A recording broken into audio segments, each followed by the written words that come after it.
রেজাকের লগে কি আগে শত্রুতা আছিল তো? কয়দিন আগে রানের ভিতরে একটা পার মারছিল আমার বাপের। নারায়ণগঞ্জের ফতুল্লায় এক বাবুর্চিকে সড়কের ওপর কুপিয়ে হত্যা করেছে দুর্বৃত্তরা।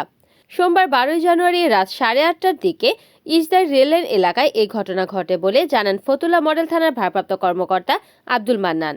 নিহত ব্যক্তির নাম রায়হান মোল্লা। পুলিশ জানায়, নগরীর জামতলা এলাকার হীরা কমিউনিটি সেন্টারে বাবুর্চির কাজ করতেন রায়হান। 3 ছেলেকে নিয়ে তল্লা এলাকায় ভাড়া বাসায় থাকতেন। নিহতের মেজ ছেলে মোহাম্মদ সাব্বির জানান, কয়েকদিন আগে চাষারা রেল স্টেশনে অস্থায়ী খাবারের দোকান দিতে চেয়েছিলেন বাবুর্চি রায়হান মোল্লা, কিন্তু সেটি স্থাপন করতে গেলে বাধা দেয় রাজ্জাক নামের স্থানীয় এক ব্যক্তি। দোকান দিতে হলে চাঁদা দিতে হবে বলে জানান। পরে এ নিয়ে তর্কের জেরে রাজ্জাক তার বাবাকে ছুরিকাঘাত করে বলেও অভিযোগ করেন সাব্বির। এই শত্রুতার জেরেই রাজ্জাক তার লোকজন নিয়ে রায়হান মোল্লাকে ধারালো অস্ত্র দিয়ে কুপিয়েছে বলে সন্দেহ তার ছেলের। ফতুল্লা মডেল থানার